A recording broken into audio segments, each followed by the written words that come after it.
আসসালামু আলাইকুম। আপনি কি জানেন হাসরের ময়দানে যখন কোটি কোটি মানুষ বিচারকের কাঠগড়ায় দাঁড়িয়ে কাঁপতে থাকবে, তখন সর্বপ্রথম কোন হিসাবটি নেওয়া হবে? সেটি আপনার সম্পদ, বংশ বা পদমর্যাদা নয়, সেটি হলো নামাজ। কিন্তু আমরা কি একবার ভেবে দেখেছি যে নামাজ আমাদের জান্নাতের চাবিকাঠি হওয়ার কথা ছিল, সেই নামাজ ছেড়ে দিয়ে আমরা নিজেদের কতটা বিপদে ফেলেছি? আজকের ভিডিওতে আমরা জানব নামাজ না পড়ার সেই ভয়াবহ পরিণতির কথা, যা শুনলে আমাদের হৃদয়ে কাঁপন ধরবে। ইসলামের 5টি স্তম্ভের মধ্যে দ্বিতীয় এবং অন্যতম গুরুত্বপূর্ণ স্তম্ভ হলো নামাজ।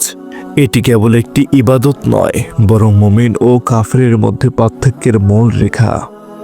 রাসূলুল্লাহ সাল্লাল্লাহু আলাইহি ওয়াসাল্লাম বলেছেন, মুমিন ব্যক্তি এবং শিরক ও কুফরের মধ্যে পার্থক্য হলো নামাজ ত্যাগ করা।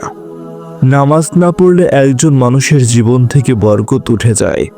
আল্লাহ তাআলা তার চেহারার নূর বা উজ্জ্বলতা কেড়ে নেন। হাজারো সম্পদ থাকলেও মনে কোনো শান্তি থাকে না। যারা নামাজ পড়ে না তাদের দোয়া সহজে কবুল হয় না, এবং নেক আমলের সওয়াব থেকেও তারা বঞ্চিত হয়। বেনামাজি ব্যক্তির মৃত্যু অত্যন্ত যন্ত্রণাদায়ক হয়।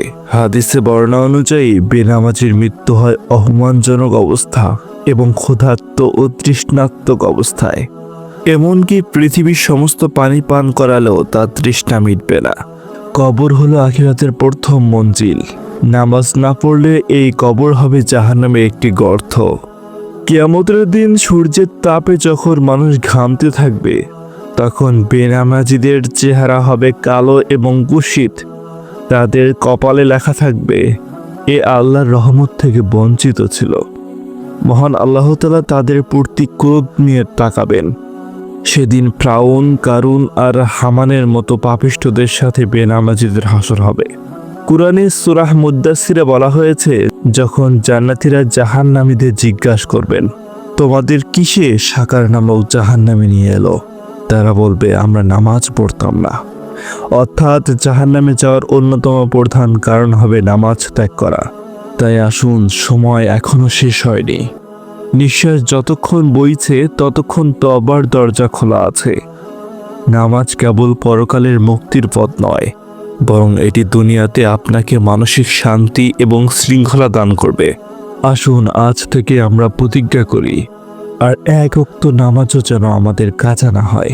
মনে রাখবেন, আল্লাহর কাছে ফিরে আমাদের যেতেই হবে।